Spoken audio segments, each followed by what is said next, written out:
Nós vamos abrir a palavra do Senhor na carta do apóstolo Paulo aos Efésios. Os irmãos conseguiram acompanhar os estudos nas transmissões? Bênção.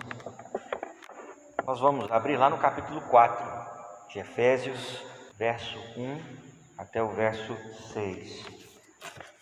Lembrando, nós temos estudado aí sobre a igreja, sobre resgatar a beleza de ser a igreja, né? A igreja é a noiva de Cristo e nós precisamos resgatar aí essa alegria, essa beleza de fazer parte desta tão preciosa dádiva, tão preciosa instituição divina que é a igreja. Vamos ler juntos? Leamos. Rogo-vos, pois, eu, o prisioneiro no Senhor, que andeis de modo digno da vocação a que fostes chamados, com toda humildade e mansidão, com longanimidade, suportando-vos uns aos outros em amor, esforçando-vos diligentemente por preservar-vos no vínculo da paz. Há somente um corpo e um espírito, como também fostes chamados numa só esperança da vossa vocação.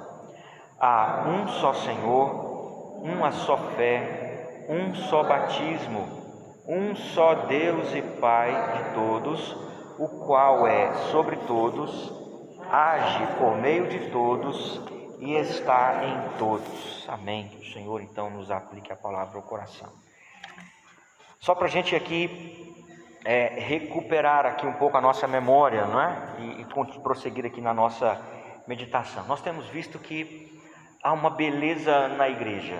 A igreja de Cristo é bela e esta beleza precisa ser vista, ela precisa ser estudada, ela precisa ser entendida e ela precisa ser admirada.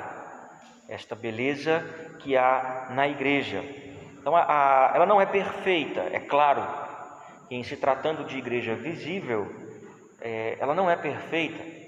O próprio apóstolo Paulo vai admitir um pouco mais à frente, que o Senhor Jesus está trabalhando na igreja, Ele está ataviando-a. Isso significa que ela não está pronta, não é? Se Ele está trabalhando, ela não está pronta, e ela não está pronta, ela não é perfeita, ela não é ainda aquilo para o qual o Senhor Jesus a está preparando, mas Ele vai chegar lá. Ele está trabalhando e Ele vai chegar lá. Mas, por outro lado, mesmo não sendo perfeita, a igreja é belíssima. A igreja é belíssima e fazer parte da igreja é algo extremamente precioso. Então, relembrando aqui, a igreja é uma instituição divina, ela foi pensada por Deus, ela foi construída por Deus e ela é sustentada por Deus. É o que o apóstolo nos ensina lá no capítulo 1, verso 3 até o 14. Lá na eternidade, Deus pensou a igreja, Deus elaborou, Deus projetou o seu povo. No tempo e no espaço, na história, Deus construiu essa igreja. Começou a construir essa igreja lá atrás, por meio de Noé, depois por meio de Abraão, nação de Israel, do Novo Testamento em diante, não só dentro da nação de Israel, mas em todas as raças, tribos, povos, línguas e nações, Deus está construindo. Essa construção não está pronta ainda, Ele está construindo. Esta construção é consolidada pela obra de Cristo. Cristo é a pedra angular sobre a qual esse edifício está sendo construído. Por meio do seu sangue derramado, por meio do seu sacrifício, por meio da sua cruz, é que Ele veio para comprar este povo para Deus. E ela está sendo guardada, protegida, preservada, fortalecida para o final, para o encontro final com o Senhor, pela pessoa do Espírito Santo, não é? Essa igreja ainda é composta por pessoas que têm uma vocação especial, que precisam lembrar a beleza dessa vocação, a grandeza da esperança dessa vocação, não é? Um chamado que é carregado de esperança, um chamado que é carregado de alegria. Isso é extremamente importante, irmãos. A igreja é um lugar de esperança. Por mais que não seja lugar de gente perfeita, é um lugar de esperança. A mensagem do Evangelho é essencialmente uma mensagem de esperança. Então a mensagem do Evangelho é a mensagem de vida. A igreja é lugar de esperança, não é? Compreender a esperança do chamamento, compreender a beleza da herança nos santos, não é? O quanto a igreja é preciosa, o quanto os nossos irmãos são importantes, não é? O quanto nós somos preciosos e importantes dentro do contexto do povo de Deus. Aprender a olhar para a igreja como um tesouro, do qual nós temos o privilégio de fazer parte, mas também temos posse. Davi diz lá no Salmo 16: os santos que há na terra são eles os notáveis, nos quais eu tenho todo o meu prazer. A igreja precisa ser o lugar que nós temos prazer de conviver com os irmãos. Ela é a demonstração visível do poder de Deus. A igreja é a demonstração do tamanho do poder de Deus. Paulo vai falar sobre esse poder ainda no capítulo 1, que a igreja precisa lembrar que ela é sustentada no poder de Deus, ela precisa conhecer cada vez mais esse poder. E para poder falar, desculpa a redundância aqui, né? Mas para poder falar desse poder, Paulo vai falar da obra regeneradora de Deus. Estávamos mortos, perdidos, condenados, ímpios, sem Deus, sem esperança, mortos nos delitos e pecados, filhos da ira, como todos os demais, escravos da natureza, da carne, do diabo, da vontade do corpo, de todas as formas, de todos os modos, completamente desterrados. Mas Deus, por causa da sua misericórdia, por causa do seu amor, por causa do grande amor, não é? Diz Paulo, grande amor com que nos amou, estando nós mortos nessa realidade, perdidos nessa condição, nos deu vida, graça, pela graça sois salvos mediante a fé. Então, o poder de Deus na transformação, o poder de Deus ao pegar uma massa falida, uma massa apodrecida, ao transformar mortos em vivos, é uma mudança completa, total. Transformação de mortos em vivos, transformação de condenados em filhos adotados, transformação daqueles que estavam desterrados, colocando-os nos lugares celestiais com Cristo Jesus. Uma transformação completa, inteira. Depois ele vai prosseguir falando a respeito da natureza da nossa relação com Deus. Nós gentios, quem não é judeu é gentio, né? Todo mundo que não é judeu é gentio. Então nós, gentios, perdidos, estranhos às alianças, sem Deus no mundo, completamente desterrados. Aí Deus quebrou o muro da separação pelo poder do sangue de Cristo Jesus e nos uniu com o seu povo, o povo da aliança, e nos fez povo dele e está nos edificando para a habitação. Nos fez tão múltiplos, pessoas tão diferentes, essa foi a nossa última mensagem, tão múltiplas, tão variadas, para manifestar a grandeza da sabedoria dele, grandeza do poder dele, gente de todos os tipos, raças, línguas, nações, qualidade social, posição social, melhor dizendo, e todas as formas estão dentro da igreja para mostrar a multicolorida sabedoria de Deus, manifestar aos anjos e os homens como ele é sábio, como ele é belo. Então a igreja de Cristo é gloriosa. Paulo pinta esse quadro belíssimo da igreja. Paulo faz uma pintura belíssima dessa igreja gloriosa, reluzente, resplandecente, poderosa porque seu poder vem de Deus, gloriosa porque sua glória está em Deus, evidencia o poder de Deus que a transformou. Então fazer parte da igreja é algo extremamente glorioso, irmãos, precioso. E aqui, só para meditarmos um pouco mais e aplicarmos um pouco mais, nós temos vivido tempos em que a igreja está sendo tão desprezada, tão mal falada, e há erros dentro da igreja que às vezes justificam algumas dessas expressões, não é? Mas nós precisamos nos lembrar que a igreja de Jesus, apesar dos defeitos, é bela, e toda essa beleza vai ficar evidente, não é? vai ficar evidente quanto mais a igreja se aproxima de Cristo. Agora Paulo vai falar ele vai começar agora no capítulo 4 em diante a trabalhar com aspectos práticos. Paulo sempre faz isso, irmãos. Paulo escreve uma parte das suas cartas de teoria e depois vai desdobrar essa teoria em prática.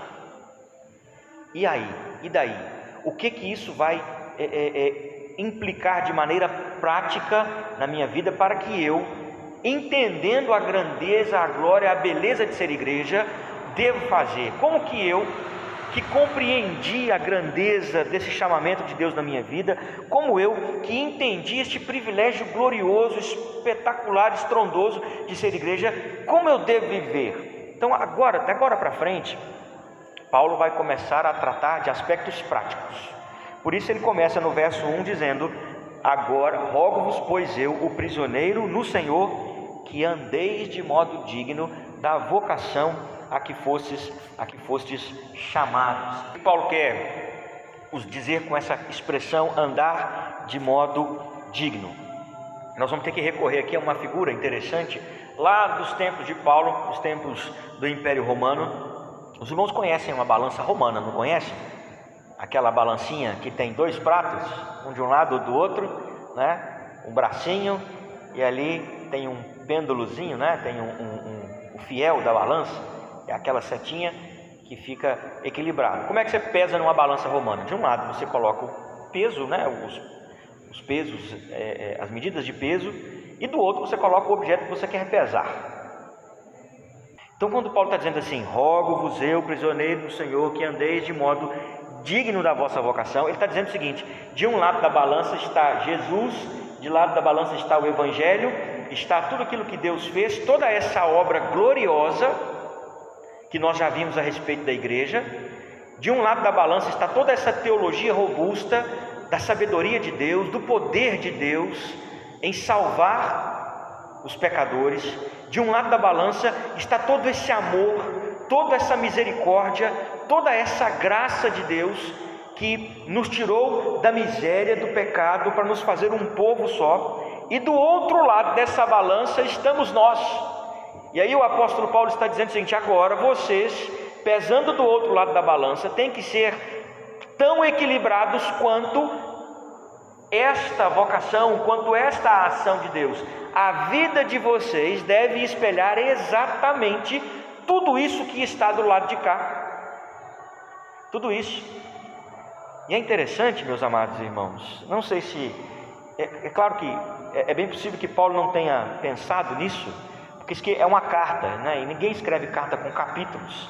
Capítulos e versículos são coisas que foram inseridas na Bíblia muitos anos depois. Isso dá assim, na era medieval, por um monge que fez isso para facilitar a localização dos textos. Então, esses capítulos e versículos não existiam. Então Paulo escreveu uma carta inteira. Mas olha que coisa interessante, que o indivíduo que dividiu a carta em capítulos e versículos colocou exatamente no meio, dividindo em duas partes iguais. Os 3 primeiros capítulos falando do poder, da teoria da salvação, da teologia da salvação, do tamanho da graça, do privilégio, da grandeza da igreja, e os outros 3 capítulos falando de como a igreja vai viver isso, como a igreja vai viver para evidenciar isso. Então, a partir desse verso do capítulo 4, Paulo começa a dizer: olha o seguinte, olha só, deixa eu dizer um negócio para vocês. Diante de tudo isso, vocês precisam viver dessa forma, a forma com que eu vou dizer para vocês. Rogo a vocês que vocês entendam o tamanho do privilégio que vocês receberam. E olha que Paulo está na qualidade de prisioneiro, né? Se é que a gente pode usar essa palavra qualidade aqui. Pode, porque qualidade não quer dizer necessariamente uma coisa boa, né? Coisa que é de má qualidade também, não é? Então, na qualidade de prisioneiro, ele está dizendo: olha, eu sou prisioneiro por esse evangelho, eu sou prisioneiro por causa dessa palavra, eu sou prisioneiro de Jesus Cristo por causa desta mensagem. Então eu imploro a vocês, eu que tenho sido prisioneiro por causa dessa realidade, eu imploro a vocês que entendam o tamanho da graça maravilhosa que vocês receberam e vivam de acordo com isso. Entendam o tamanho do privilégio que vocês têm na mão. Entendam a profundidade da beleza do que é ser igreja de Cristo. Entendam o poder de Deus, o tamanho do poder de Deus, todo o esforço de Deus na história, todo o esforço de Deus desde a eternidade para criar vocês como igreja. Entendam isso e vivam da maneira coerente, equilibrada em relação a esse entendimento. E aí ele vai apontar aqui alguns princípios, não é? Para se viver de maneira equilibrada. Como devemos viver, portanto, para agir de modo digno dessa vocação? Essa é a primeira parte. Depois Paulo vai falar sobre a liderança, a proposta da liderança e o papel dos crentes dentro da igreja. Depois vai falar sobre comportamento moral, sobre vida moral. Depois vai falar sobre vida em família. Depois vai falar sobre vida em sociedade. E por fim vai falar sobre batalha espiritual. Então são os aspectos que Paulo vai tratar como resultados práticos deste primeiro contexto. Então quando a gente for estudar as outras partes, quando a gente for chegar lá no caso que Paulo fala da liderança, nesses próprios aspectos práticos aqui, quando a gente chegar, quando Paulo fala sobre despir-se do velho homem, revestir-se do novo homem, quando Paulo fala do marido e da mulher, dos pais e dos filhos, quando ele fala do servo e do Senhor, nós precisamos ter em mente que ele está sempre dizendo assim, lembrando, considerando o que Jesus fez por vocês na cruz, considerando todo o amor de Deus e a glória de ser igreja, então vivam dessa forma. É assim que vocês têm que fazer no dia a dia de vocês, é assim que vocês têm que fazer no casamento, é assim que vocês têm que fazer na relação pais e filhos, é assim que vocês têm que fazer na relação do mundo, né? Na sociedade, trabalho. É assim que vocês têm que fazer quando vocês lidarem com as tentações, lidarem com os problemas da alma, não é? Então são esses os aspectos práticos que vão se desdobrar depois, agora a partir desse capítulo 4. Mas antes de entrar nestas outras coisas, Paulo vai dar aqui alguns princípios, algumas atitudes práticas que nós precisamos ter, meus irmãos, para vivermos esse equilíbrio. A primeira delas, Paulo vai dizer que é a humildade. Olha aí o verso 2. Andeis de modo digno da vocação a que fostes chamados, com toda humildade. É óbvio e é extremamente compreensível que Paulo estabeleça como primeira virtude prática da compreensão do Evangelho a humildade, por uma razão simples: ninguém é crente porque é bom, ninguém é crente porque sabe ser crente, ninguém é crente porque tem potencial para ser crente, ninguém é crente porque é poderoso para ser crente, ninguém é crente porque tem condições de conquistar e de manter a sua fé. Ficou bastante claro para nós, nos 3 primeiros capítulos, que a obra da nossa salvação, a nossa existência e a nossa glória como igreja não está na nossa capacidade, está exatamente no poder de Deus. Se eu estava morto nos meus delitos e pecados, se eu estava lá defunto, o que o defunto faz? Fede. É a única coisa que o defunto faz, fede, mais nada. A gente fedia nas narinas de Deus, fedidos às narinas de Deus. Era assim que nós éramos. O que a gente podia fazer pela nossa salvação? Nada. O que a gente podia fazer para poder fazer parte dessa igreja? Nada. Qual é o nosso mérito? Qual é a nossa bondade? Qual é o nosso tesouro que nós poderíamos dar em troca da nossa salvação? Nada. Nada. Que sacrifício nós poderíamos fazer que fosse aceitável a Deus? Que tipo de sacrifício nós podemos fazer que seja aceitável a Deus? Que compense a Deus pelas nossas pecaminosidades? O que poderíamos dar pela nossa salvação? O que poderíamos dar pela nossa paz? O que poderíamos dar pela nossa alegria? O que poderíamos dar pelo prazer? O que poderíamos dar? Nada. Não há nada. Mortos.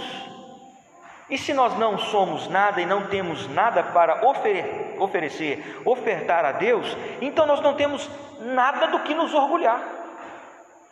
O orgulho é exatamente o extremo oposto do que é necessário para a salvação. Foi exatamente o orgulho que condenou a raça humana. Lá no Éden, quando Adão e Eva decidiram por sua conta e risco que haveriam de eles mesmos decidir o seu destino, ninguém mais deveria dizer a eles o que eles deviam comer ou não, era eles que iam dizer, se é para comer esse negócio, nós vamos comer porque nós queremos comer. Tem esse negócio de Deus ficar falando para nós que a gente pode, o que a gente não pode. Orgulho. E o orgulho está na raiz de todos os outros pecados. Todos os outros pecados. Tudo que a gente faz está arraigado de orgulho.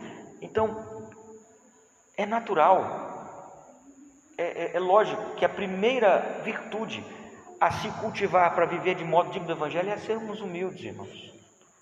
Sermos humildes, sermos dependentes de Deus. Entender que nós não estamos na igreja e que a igreja não existe por nossa causa.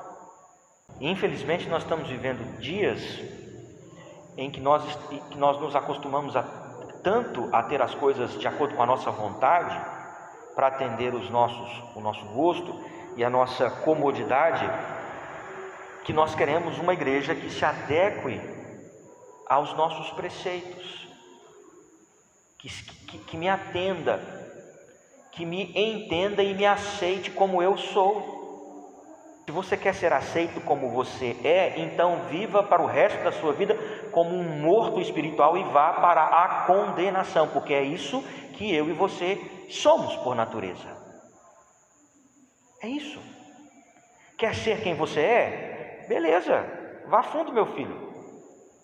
Quer ser quem você é? Quer viver segundo a sua vontade? Quer que as pessoas te aceitem como você é? Beleza, vá fundo nisso. Só saiba de uma coisa: você é pecador por natureza, e eu também, e o nosso coração por natureza está inclinado a andar contra Deus. Nós estamos vivendo num tempo em que o mundo estabeleceu uma forma de justificação e uma forma de redenção. O mundo tem a sua perspectiva de justificação e redenção, e na perspectiva do mundo a redenção acontece quando o sujeito agrada. Se agradou, se ele é uma pessoa bonitinha, coloquei assim entre aspas, né? É uma pessoa bonitinha para o mundo, uma gracinha de pessoa, né? Paulo Gustavo é uma gracinha de pessoa, um camarada alegre, feliz, sabe? Estava pensando coisas boas, nunca desejou mal para ninguém, fazia um trabalho, né, engraçado, as pessoas morriam de rir dele. Então esse cara está no céu. Então a sociedade cria uma perspectiva de redenção e justificação dela, com base na idolatria do próprio coração. Mas a palavra de Deus estabelece que o único caminho de salvação é Cristo. E para andar segundo Cristo é preciso, sobre todas as coisas, humildade. E humildade não é você viver de maneira simples. Humildade está ligada à submissão e dependência, é caráter. Humildade não está ligada à roupa que a gente veste. Humildade não está ligada ao tipo de carro que eu tenho. Humildade não está ligada ao tipo de casa que eu moro, o bairro onde eu vivo, as roupas que eu visto. Humildade está ligada a caráter, a ter um coração submisso, que está disposto sempre a abrir mão de si mesmo em prol daquilo que pertence a Deus, que está disposto o tempo todo a reconhecer que só é alguém porque Deus fez dele alguém, porque Deus se deu para fazer dele alguém. Então nós precisamos de humildade, de viver em humildade, meus irmãos, de sermos submissos a Deus e entendermos que o que nos faz pessoas que são minimamente aceitáveis,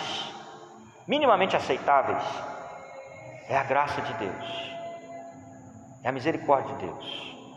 Nós somos crentes pela graça, a gente se aceita, a gente convive, a gente divide as nossas realidades, as nossas dificuldades, a gente compartilha e a gente caminha junto pela graça. É a graça de Deus que nos une, meus amados irmãos, é a graça de Deus que nos faz igreja. E uma igreja que vive segundo o Evangelho de Cristo é primariamente e principalmente uma igreja humilde, submissa a Deus, composta de pessoas que reconhecem a sua própria miséria e a sua dependência e a sua carência da mão misericordiosa e graciosa de Deus, que reconhecem que só estão na igreja por causa do poder transformador de Deus em Cristo. Os irmãos se lembram que eu frisei bem essa expressão, em Cristo, em Cristo. Porque, e Paulo vai depois mencionar isso mais à frente, quando ele vai falar a um só Senhor, uma só fé, um só batismo. A nossa unidade está nele, em Cristo. É por causa dele que nós somos igreja. É por causa dele que nós estamos aqui. É só por causa de Cristo. E nós, crentes, que somos chamados para viver segundo a vontade de Deus, precisamos entender isso, que não existimos por nós mesmos. A igreja não existe para si mesma. A igreja não existe para atender às necessidades das pessoas. Igreja ao gosto do freguês. Hoje tem, né? Hoje tem igreja para todo gosto. Se você quiser uma igreja que só fala de amor, tem. Se você é uma igreja que é uma igreja que te dá bênçãos, né, que te promete muitas bênçãos, você tem. Se você quer igreja que você gosta de música, gosta, né, de extravasar, tem igreja para quem gosta só de música, né? Tem. Se você quer a igreja que gosta de se uma pessoa gosta de palavra, que você quer, tem igreja, né, para oferecer palavra. Então hoje nós estamos num tempo em que a igreja se tornou um mercado para o gosto do freguês. Nós somos chamados nesse contexto, irmãos, a viver uma contracultura, a viver na contramão desse contexto. Eu não tenho nada que me prenda naquela igreja, não tem nada que me atraia naquela comunidade, não tem ninguém ali e eu sou o pior deles, mas eu estou lá pela graça de Deus. Eu amo meus irmãos pela graça de Deus. Quero conviver, dividir minha vida com eles, quero compartilhar as lutas, as alegrias, os sofrimentos com eles, quero compartilhar as minhas dúvidas com eles, quero amá-los, quero ser amado, quero alegrá-los, quero ser alegrado, quero exortá-los, quero ser exortado por eles. Estou disposto a caminhar, porque assim como eles, eu também sou alvo da graça de Deus, sou fruto da misericórdia e da graça de Deus. Não há bem nenhum em mim, não há nada que me faça merecer ser igreja. Esse é o primeiro princípio, irmãos, porque se e quando isso acontecer, se acontecer, de nós entendermos em algum momento que a igreja precisa me oferecer algo para respaldar a minha devoção, eu já posso ter a plena convicção de que eu estou muito longe do que é ser igreja, do que é ser servo de Cristo. Na verdade, a igreja não precisa de mim. A igreja não precisa de mim. A igreja é a igreja. A igreja é corpo de Cristo. Eu preciso da igreja. Eu preciso da comunidade. Porque Cristo morreu na cruz, salvou-me da condenação eterna e uniu-me a esta comunidade. Eu preciso dela para estar unido a Cristo, estando unido a ela. Eu preciso de ser igreja. Humildade, dependência, submissão a Deus, submissão ao Senhor. Isso é extremamente difícil, meus amados irmãos. É extremamente difícil, principalmente pelo contexto que nós vivemos, não é? Pelos dias que nós vivemos hoje, com tanto pregador coaching aí, com tanto pregador aí para dizer assim que você é o centro de Deus, né? Tá cheio de gente aí para jogar a gente lá em cima e colocar a gente como se a gente fosse quase que um semideus, né? Como se a gente fosse... Você merece ser feliz. Dê a sua oferta aqui, irmão. Deus vai te abençoar. Pois é, irmãos, nós estamos vivendo nesse tempo difícil. A cultura nos pressiona para isso. Olha, televisão, mídia. Você quer um negócio mais voltado para o ego do que rede social? Se você tem o Facebook, se você tem lá alguma espécie de mídia social, você postaria alguma coisa lá para ninguém curtir? Se fosse para ninguém curtir, para ninguém comentar nada, você postaria lá? Difícil, né? Porque se é para postar para ninguém ver, então guarda no pendrive, não é? Se é para ninguém ver, armazena no HD do computador e guarda no pendrive. A gente põe na rede social para quê? A gente quer ser visto, que quer ser curtido, quer ter no Instagram, né, seguidores. Negócio de ter seguidores, tem seguidores. Tem um aspecto de trabalho em muitos, né? Tem muitos que trabalham com isso, e é um ramo de trabalho legítimo, né? Se tornou um ramo de trabalho legítimo, acabou se tornando um ramo de trabalho. Mas tem gente, ou a maioria de nós, trata a rede social como uma vitrine, né? Ali é um espelho, você se vê, né? Especialmente lá o Facebook da vida. Se você posta lá e ninguém curtiu, daqui a pouco você vai compartilha de novo para ver se alguém curte, né? Alguém comenta lá, você fica feliz. Lá no fundo você fica feliz. Alguém comentou no meu post, né? E tal. Então isso é uma prova de que nós estamos vivendo. Nós somos, o ser humano é por natureza, e nós vivemos ainda mais numa sociedade que quer ser afagada, que quer ser alimentada no seu ego, no seu coração. E aí tem muita gente transferindo isso para a igreja. Tem muita gente transferindo isso para a igreja. Igreja não é lugar disso. Igreja não é lugar de afagar o ego. Igreja não é lugar de termos o ego afagado. Igreja é lugar de adoração a Deus. O primeiro princípio da membresia da igreja é o esvaziamento de si mesmo. É entender que você diante de Deus é nada. Que nós diante do Senhor não somos nada. Somos apenas pecadores, mas que somos amados por Ele, fomos agraciados por Ele. E a sua graça maravilhosa, sim, essa graça maravilhosa é o motivo de nós estarmos juntos. Por isso nós amamos a igreja, por isso nós amamos o Senhor da igreja, que foi misericordioso e gracioso para conosco. A igreja é um lugar onde eu vou para doar. Na igreja eu venho para doar, e não é finanças. É para doar o louvor a Deus, para doar o meu coração ao Senhor, para doar o meu tempo, né, de serviço a Deus, para doar o meu cuidado, o meu amor para com os meus irmãos. A igreja é um lugar de desprendimento, não de acúmulo, não de se acumular. Não é para isso que serve aqui, não é? Por isso o primeiro princípio é a humildade. Se o Senhor nos der vida e saúde, e se Jesus não voltar até lá, semana que vem nós vamos falar um pouco mais sobre a submissão, né? Que pode parecer ser igual à humildade, mas é um pouco diferente, né?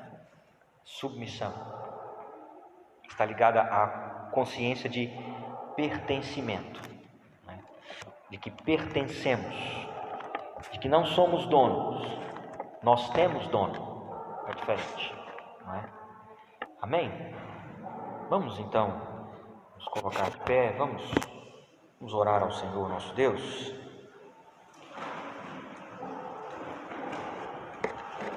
Deus bendito, damos-te graças por este primeiro dia de estudo bíblico em que nós retornamos aqui.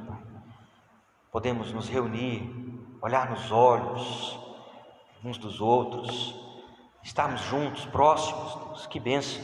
Louvado seja o nome santo do Senhor. Como isso faz falta, faz falta para nós.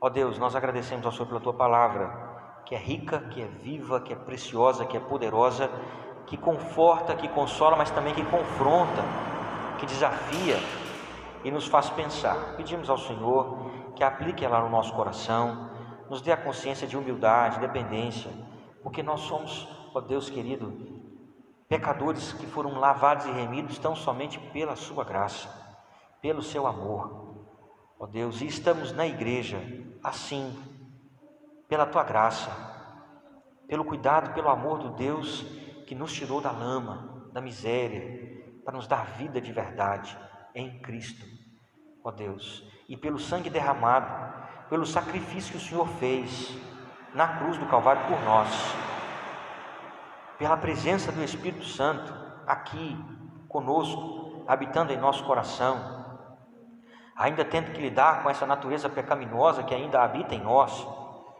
Ó Deus, todo esse esforço, toda essa dedicação não pode causar outra reação em nós a não ser a humildade. Dá-nos essa humildade, Senhor, para que sejamos uma igreja humilde, dependente do Senhor, igreja, ó Pai querido, que entende que existe, pela misericórdia do Deus Todo-Poderoso e pelo poder de Deus, ela persiste e persistirá até o dia que o Senhor vier. Ó Deus, se propício a nós, dá-nos tua graça, dá-nos um restante de noite, guardados na tua presença, abençoe teu povo, tua igreja espalhada pela face da terra, abençoe aqueles irmãos enfermos, pelos quais nós já oramos nesta noite, que o Senhor esteja com todos eles. Nós oramos em nome de Jesus. Amém.